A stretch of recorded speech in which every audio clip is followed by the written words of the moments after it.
Yeah, I mean, Right, I'll stop my video. Start recording. right. All right. Well, thank you everyone for coming to this my directorial debut with Q2 and anyone. Just say thank you to the committee for letting me do this. Thank you from my cast. We've done this in a week, short notice, and they've jumped to it. It's been great, and thank you everyone for coming again. Just to set the tone for this. Oh, well, actually, no. Let me tell you who the cast are. That'd be nice. We have Craig Cameron Fisher as Bartholomew, Paul Huggins as Thomas, Karen Hayworth Taylor as Mistress Alice, Susan Gerlach, I'm sorry, Susan, as Gwendolyn, Andy Cox as Hamlet, Tony Cotterill as Harry, Chris Hodges as Mandrake, Andrea Wilkins as Anna, Linda Lindberg as Lighting, Lily Tomlinson as Sound, and Malcolm McAllister as Polonius. So we are, if you haven't caught up on what the play is about, we are meeting and joining a struggling theatre company who've just caught their first big break, and they're invited to perform at a royal court. Unfortunately, this is Prince Hamlet's castle, and he wants them to do his own play, and it's a little rotten. So without further ado, I'll pass you on to the guys. Never again! Never again! Never again am I sleeping in a barn. My back is killing me. It was freezing all night and now I smell of cow. I was there too. I don't need a replay. Now let's get these stupid things unpacked. Can't believe we're dragging this junk all over Europe. I mean, you heard the prince tell that fat old guy to take care of us, right? Will you see the players well bestowed? Do you hear? Let them be well used. I mean, that's what he said, right? I'm not making that up in my head, am I? Just leave it alone. What the hell are we ever going to use this skull for? I'm telling the prince when we see him. Because in my mind, well bestowed does not mean shove them in the crappy barn. Would you shut up already? What the hell did you expect was going to happen? Did you really think that we were going to get to sleep in the castle? Why not? Why shouldn't I get to sleep in the castle? After all, I'm an artist. You're an actor. You're not an artist. I can't believe you just said that. An artist is some guy they bring in from Italy or Holland. Find a big picture of them looking all royal and handsome and inspiring. They get to eat with the big shots, drink expensive wine and sleep in the castle. That's an artist. We run around from town to town playing make-believe for a bunch of groundlings, getting paid next to nothing and sleeping in barns if we're lucky. That's an actor. That is one of the most depressing things I have ever heard. If you feel that way, why didn't you become a cobbler or a cooper? Hey, don't knock coopers. My dad had me an apprenticeship all lined up to become a cooper. Let me tell you, there's a lot of money making barrels. Everybody needs barrels. They're the backbone of international commerce. I could have been very comfortable being a cooper. So why didn't you take the apprenticeship? Well, who the hell wants to make barrels all day? Have you ever made a barrel? Same thing day in, day out. Hey, you go crazy. At least with acting, it's something different every day. New places, new plays. Never sure what's going to happen next. It's interesting. Oh, don't be an ass. Anyway, I don't kid myself for 1 second that I'm an artist. On the social scale, actors are one step above sin eaters and just below the people who clean out the chamber pots. You know what? If you want to think about yourself that way, that's your business. I'm not going to tell anyone how to run their life, but I am an artist. I have a craft. I have skills that I hone and refine so that I can bring characters and worlds to life.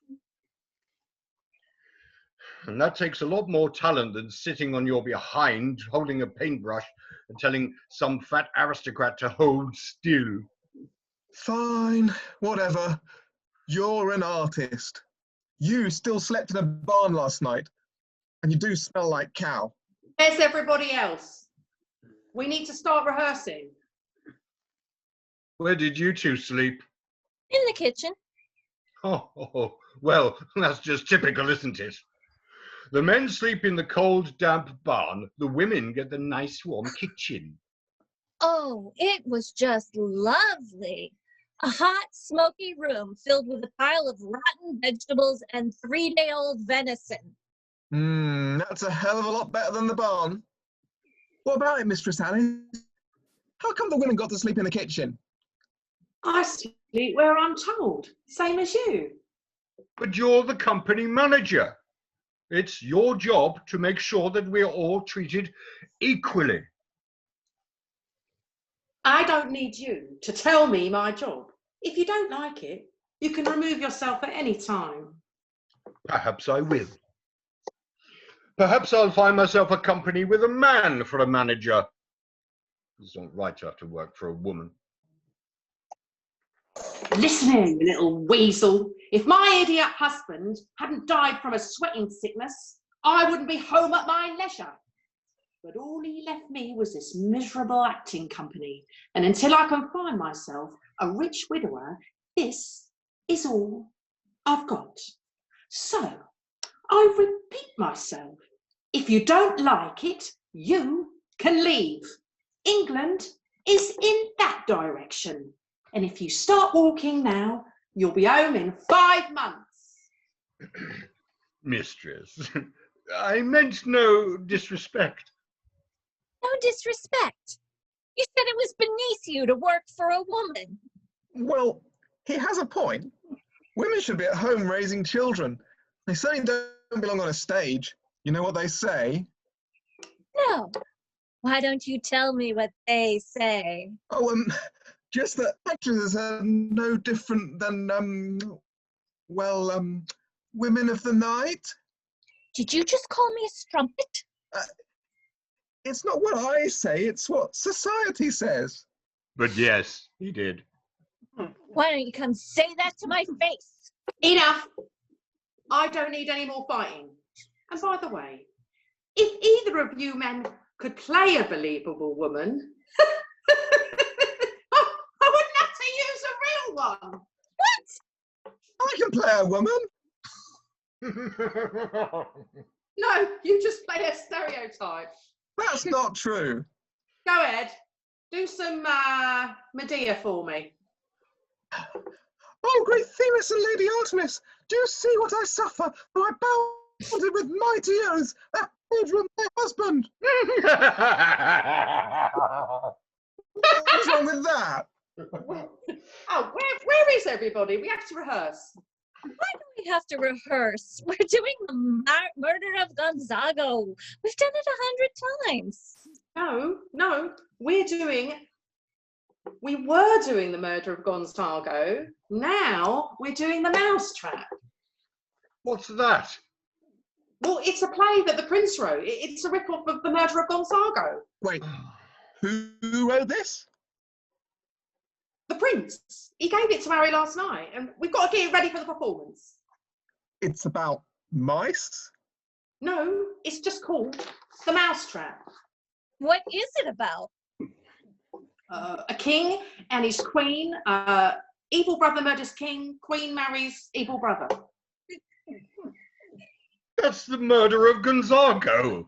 No, the Prince rewrote it, and now it's The Mousetrap. Oh. If there's no mice, why is it called The Mousetrap? Oh, how the devil do I know? It's an allegory or a metaphor or a simile or something. I couldn't care less what he calls it, as long as we get paid. Where's Harry? The Prince called for him earlier this morning. Where did he meet this guy again? Some pub in Copenhagen. Why is a prince drinking in a pub in Copenhagen? I don't know. Harry said he was a regular guy. Prince told Harry if we were ever near Elsinore, he'd hire us to do a show. Frankly, when I heard Prince and Castle, I was expecting a bit more. Well, it's not exactly Spain or France, is it? I mean, it's Denmark. I mean no offence to the Danes and all, but, well, we're not exactly on the elite circuit here, are we? What is that supposed to mean? Just that when I signed on for this tour, I was hoping to play some real palaces with some heavy hitters for an audience. Even London is better than this.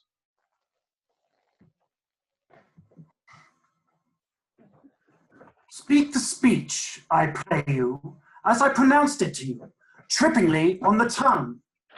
But if you mouth it as many of your players do, I had as lief the town crier spoke my lines. Nor do not saw the air too much with your hand thus, but use all gently, for in the very torrent tempest and, as I may say, whirlwind of passion, you must acquire and beget a temperance that may give it smoothness. Oh, it offends me to the soul to hear a robustious, periwig-painted fellow tear a passion to tatters, to very rags to split the ears of the groundlings, who for the most part are capable of nothing but inexplicable dumb shows and noise. I would have such a fellow whipped for overdoing termagant. It out-Herods Herod. Pray you avoid it. I warrant, your honour. Be not too tame neither, but let your own discretion be your tutor.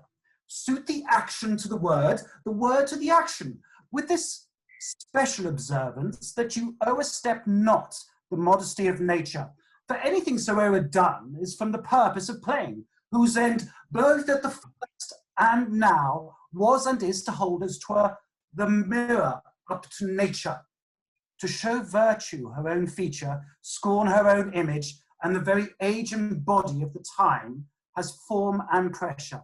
Now, this overdone or come tardy off, though it make the unskilful laugh, cannot but make the judicious grieve, the censure of which one must in your own allowance owe away a whole theatre of others.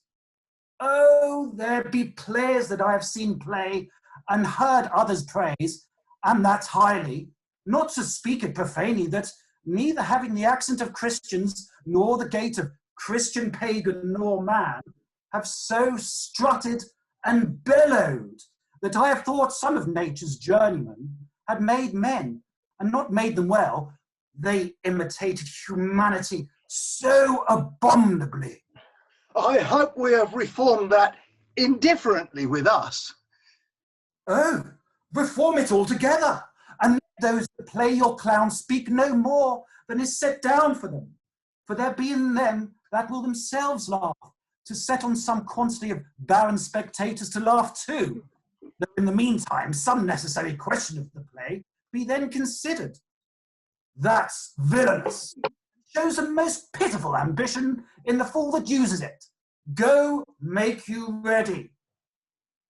How now, my lord, will the king hear this piece of work? Who in the hell was that? Prince Hamlet. Say what? Was he drunk? No, he's just crazy. Not only does he think he's a playwright, now he thinks he's a director. Well, you were certainly sucking up to him. I hope we have reformed that indifferently with us. What a lot of nonsense. Oh, I thought you said he was a regular guy. He was. In Copenhagen, he was friendly and smart and funny. But since then, all of this strange stuff has happened around here, and it's really weirded him out. What stuff? Well, first of all, his dad, the king, dies all of a sudden. And then, a few weeks later, his mum, the queen, marries his uncle. Oh, that is nasty. Yeah, tell me about it. But when you read the script that he wrote, it gets even stranger. Because guess who's coming to the play? His mum and his new stepdad. It's going to be a bleeding freak show round here tonight. He is still paying us. Oh, yeah. Yeah, he's all excited to see his play performed. Oh, good. Then let's get to work. Freak show or not, it's a paying job. Where's Mandrake? Where do you think? Oh, for the love, my. Did someone call my name? I told you not to go to the pub. Good madam. Where I go to find my muse on my own time is surely no business of yours. Find your muse?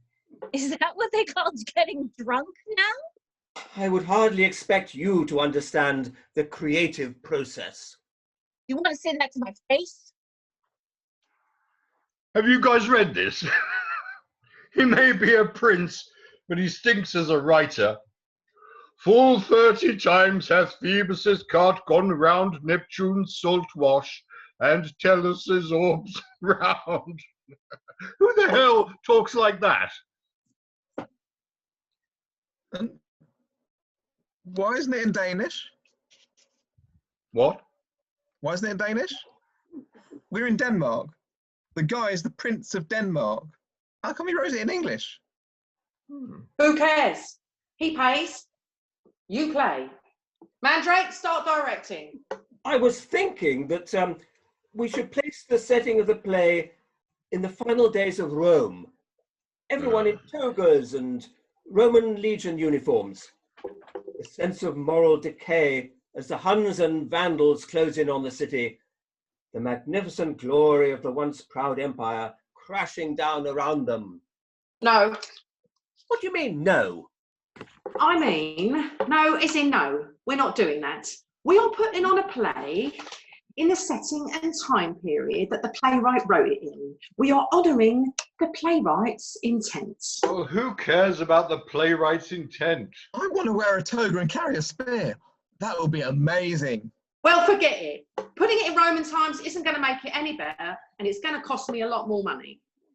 And since we're on the subject, this time I want a play the audience can actually understand. So cut out all the artsy-fartsy junk and just do the play as written. What is that supposed to mean? Just tell the story. It's a nice little play about a murder with some very sketchy overtones. I don't want anything complicated or symbolic or moody or depressing. Give me something people can enjoy without having to figure out anything. Thus does the ethos succumb, not with blade drawn, but whimpering as a beaten hound. See? No one knows what the hell you're talking about. And in a couple of hours, we're performing for an audience full of royalty and aristocrats. And because of extensive inbreeding, we're not talking about, the brightest idiots in the village. So keep it simple so we can get a good review from the prince and get to perform at a real castle. Were the Philistines of yore possessed of such a spirit? Once again, not a clue. Now, get to work or you'll find yourself directing children's shows in Copenhagen. Very well. Where's the stage manager? Oh, she's busy shoveling the cow shit. I'm here. What do we need to do? We must begin the casting process, my dear. How many parts are there? 3. What the hell? Nobody writes big casts anymore. How many female parts?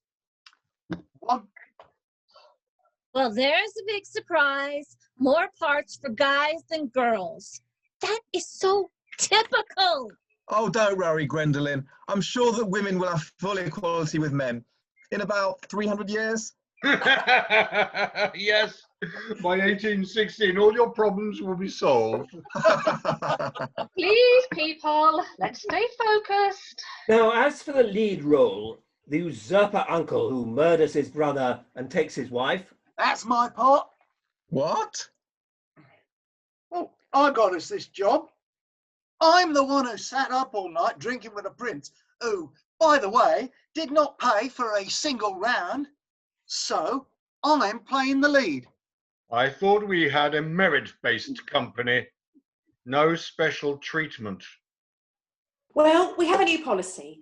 Get us a job in the castle and you can play Helen of Troy for all I care. Harry's the usurper. Now move along. Well, it's so reassuring to know that my insights into casting are not required. But let's not dwell on the mundane. On to the role of the faithless queen. I have some questions about her motivations for marrying the brother. Wait a minute. Are we not auditioning for this part too? What? Don't I get a shot at it? There is one part for a woman in the whole play, and you want it? I thought you believe in equality. I believe I'll kick your scrawny butt all the way back. Anna, my love, could you please read me back my notes from the last time that Thomas attempted to play a woman? Yes. It is like my spirit is being drawn and quartered. Please, oh please, make it stop. I told you that dress did not fit right. Cutting off my circulation. Moving on. The role of the murdered uncle.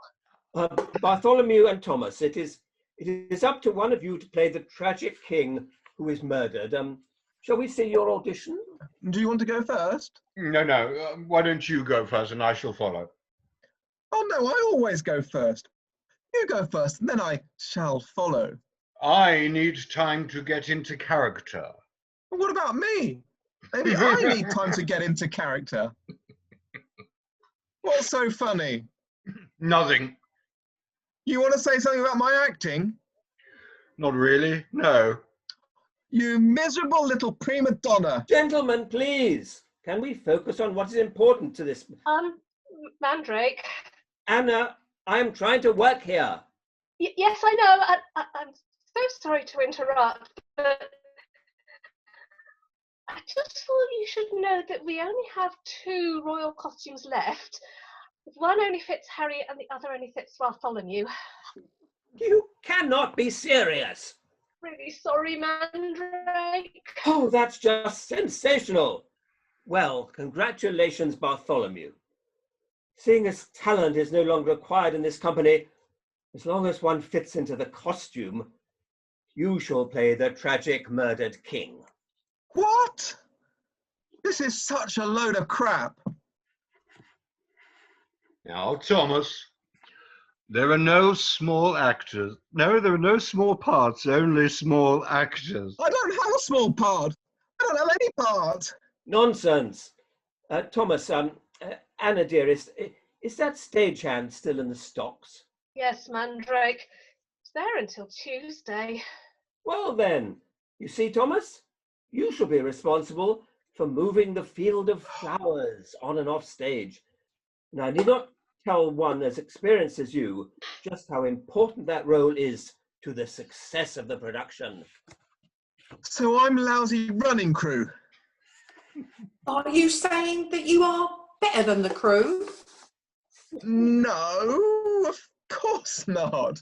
It's just that I'm a trained actor and the crew is, the crew is really just, wonderful.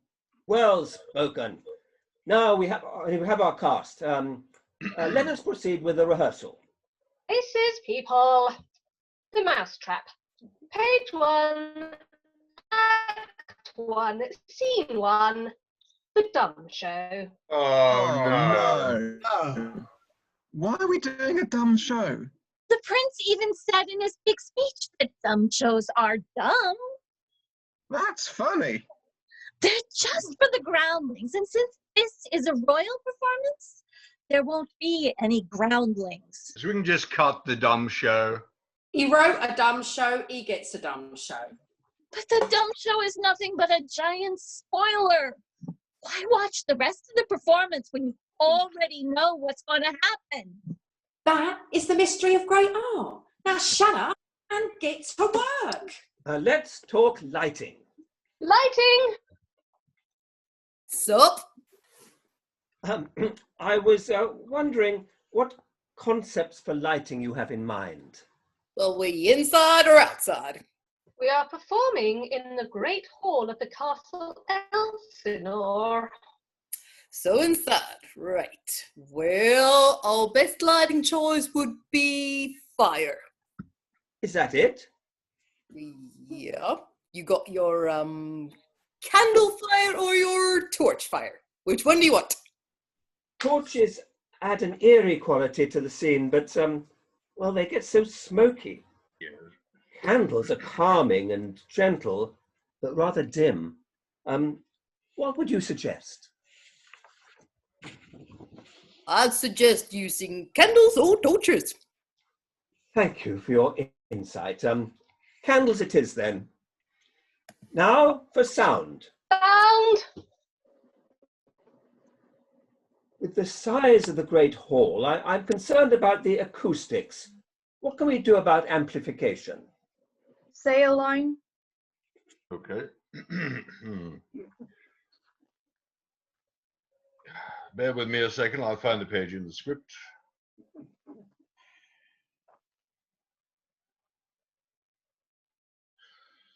Oh dear. Where am I on? Say full 30 times. That's a good line. Ah dear. Talk amongst yourselves, people. I shan't be a moment. I think you'll find it's page 12, Bartholomew. 12, right, okay.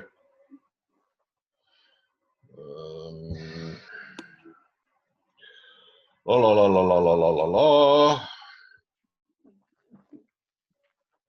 I don't have all day, you know. Oh, yes, yes, yes. The one about Phoebus's... It ain't a big script. Yes. Right, here we go. Getting to the right scene.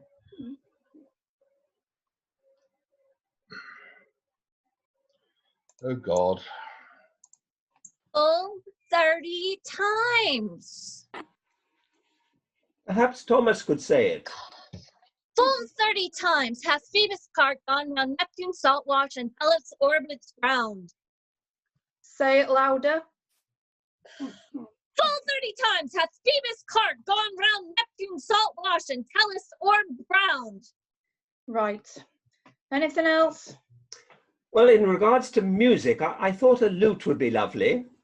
We don't have a lute. We have a recorder. But a recorder is so cliche. Everybody uses a blasted recorder.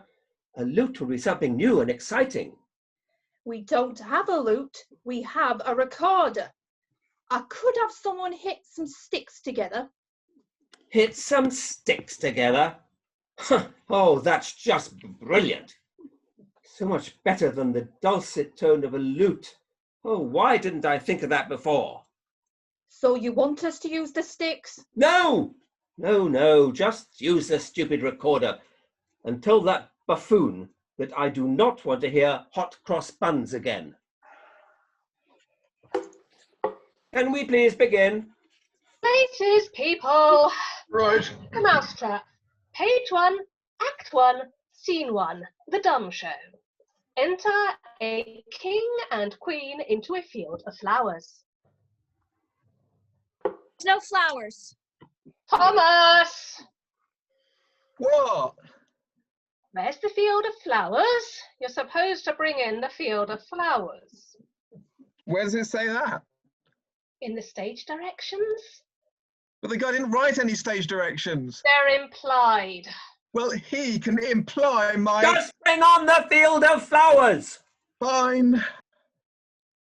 The Mousetrap. Page 1, Act 1, Scene 1, The Dumb Show. Enter a king and queen. Very lovingly, the queen embracing him, and he her. What are you doing, you creep?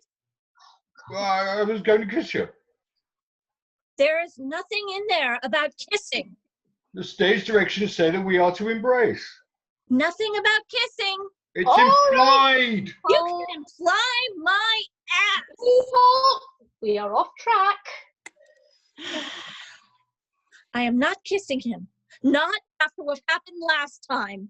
We are supposed to be in love. Then how come 2 minutes after you're dead, I'm running off with the guy that kills you? Because, well, women are morally weak. Do you want to say that to my face? Oh, very well then. You run off with the murderer because you are in on the plot. Because women can't be trusted. You are all pigs. I am not kissing him. If you insist on the kiss, Thomas can play the queen. Oh, yes, I'll kiss him. What? We need to move along, people. No kiss, but you must embrace. Now, shall we continue? She kneels and makes a show of protestation unto him. He takes her up and declines his head upon her neck. He lies him down upon a bank of flowers. She, seeing him asleep, leaves him. Anon comes in another man, takes off his crown and kisses it. He pours poison in the sleeper's ear. What are you doing? Pouring poison in your ear. Well, you didn't have to use actual water. You've got me all wet. Well, it's what the script tells me to do. Ah. Is he going to do that in the actual show? Duh. Let's move along. Oh, you moron. You've got me all wet. He's got water in my ear.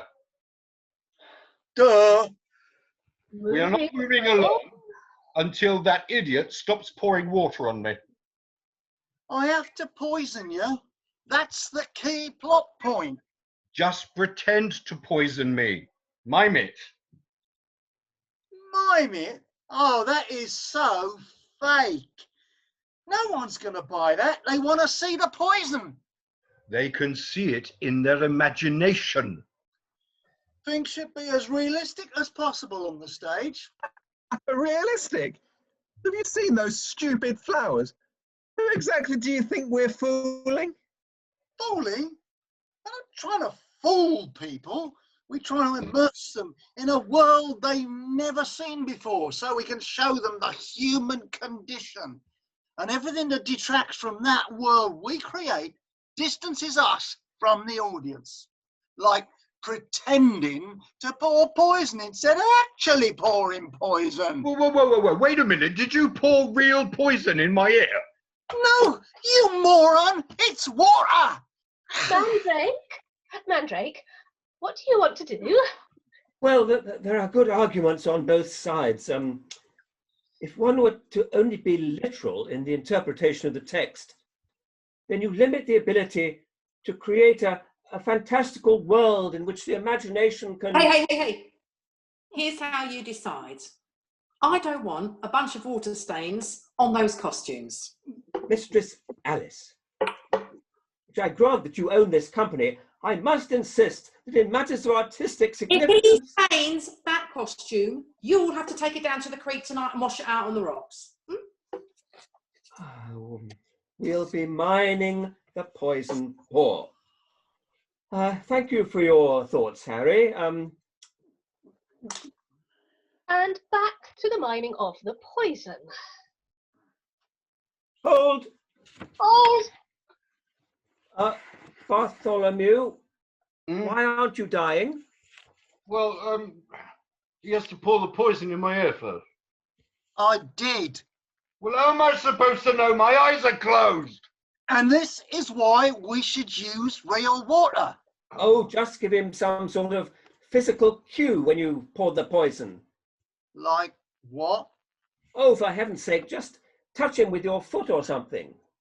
Well, what if the audience sees it? What are they going to think? Then do it so they won't see it. If we used real water... And up! The usurper pours poison in the king's ear. I am poisoned. Who has done this most base and treacherous thing? Ah! Hold! What? What in the devil are you doing? I'm dying from having my ear poisoned. This is the dumb show. There is no speaking in the dumb show. Oh, right. Sorry, everyone. The usurper pours poison in the king's ear.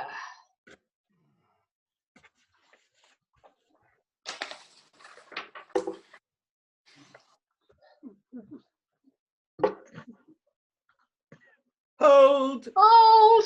Now what? While I appreciate your most impressive display, I think it would be better if the king simply dies in his sleep. What? Not that what you did was wrong per se. It's just that the moment is so much more dramatic if he simply passes away in his sleep without even so much of a murmur. You mean you want me to just lie there and pretend to be asleep and then just lie there and pretend to be dead? Exactly, well said.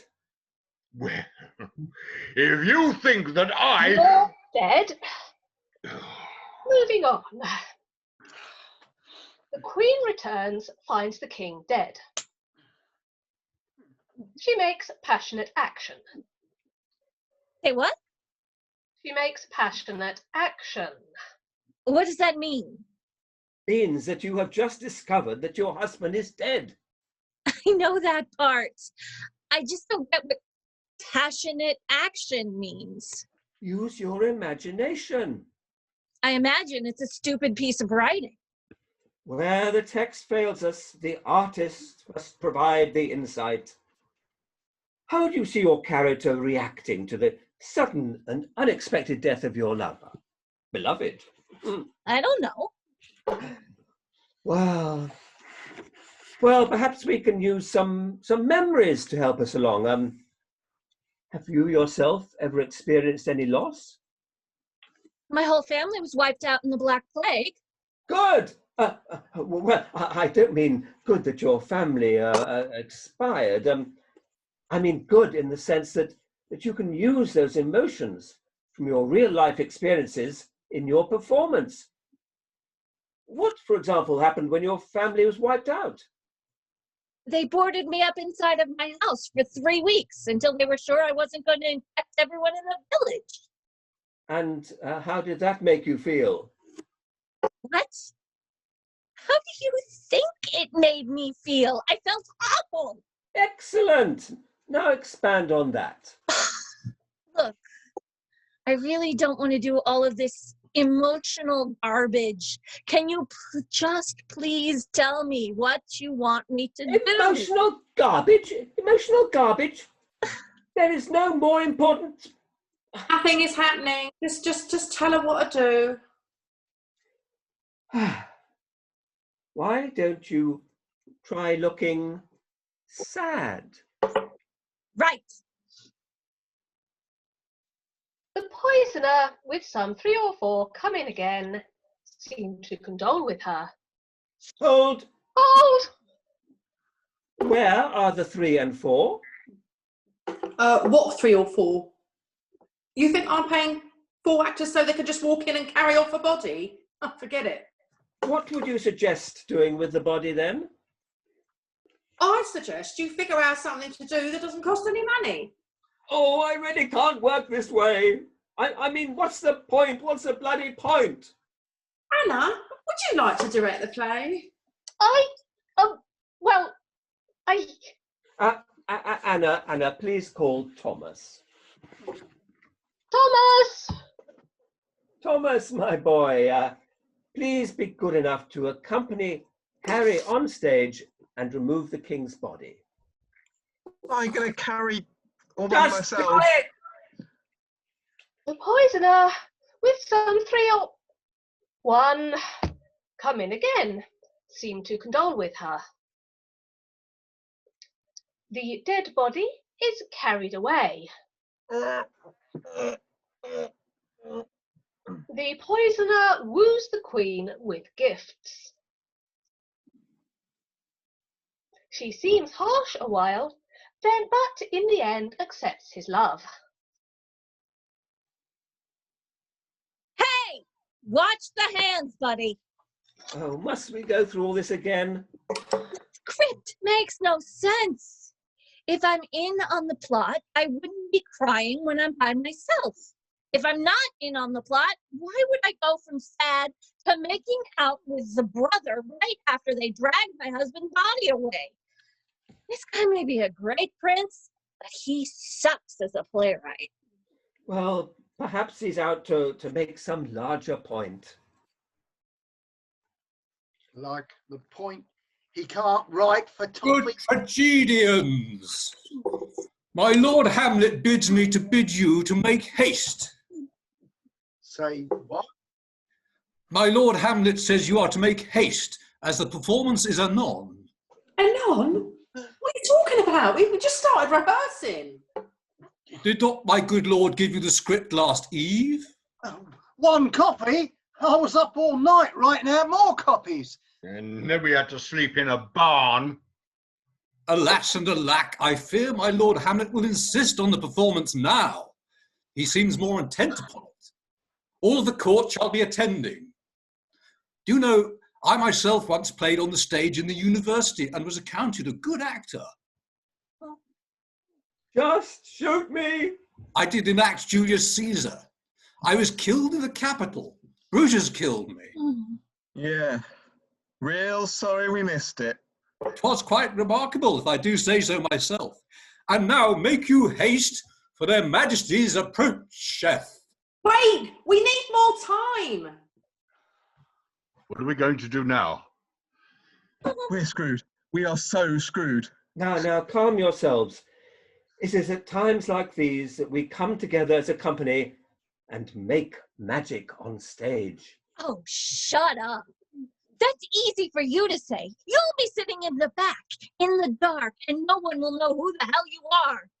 Why don't you come up on stage with us and make a little magic?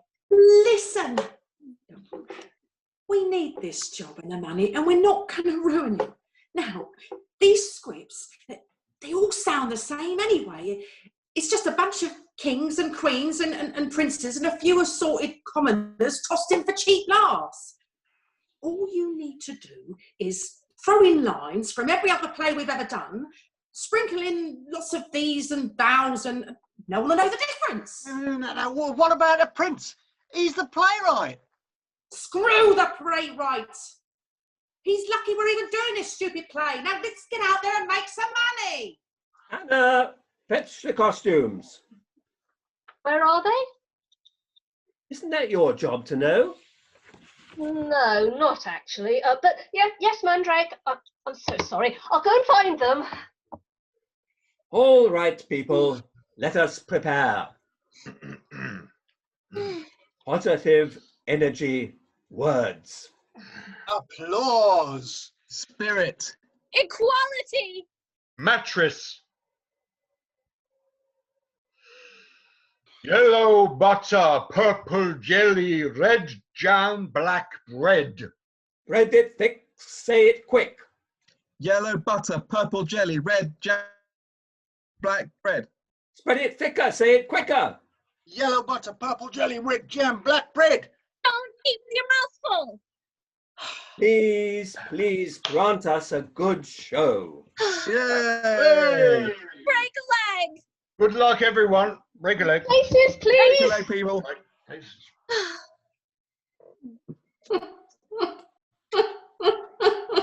Upon my soul.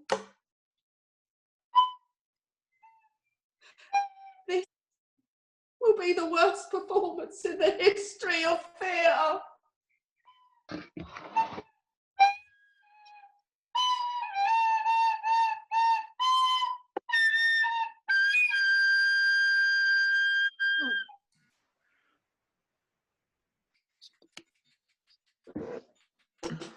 And that's it. Well done. Well done. It's over. We You can did come out. it! Almost Always weeks a shame of that we have to rehearsal. turn our mics off because you can't hear us laughing. It's a good job we didn't turn your mics on because we couldn't hear you laughing. My friend was telling me that there is Great, a well version done. that you can use where you can actually separate the audience and the performers. Oh, really? Yeah, you can do it like a webinar. That's how RSS have been doing the Henry readings. Isn't there those breakout rooms or something? No, it's a different thing. It's like you have the cast as panelists, and then the audience, they don't have cameras or microphones. They just have like a chat function, you know, so they can watch, but they don't appear on the screen or anything. And then afterwards, you can upgrade them to be a panelist, and then they can join the conversation. Oh, that sounds like it's designed for theatre. Yeah. So it's quite well. We've been looking into Can I it. say how much I appreciated the recorder? I'm a huge recorder. The best bit. Beautiful.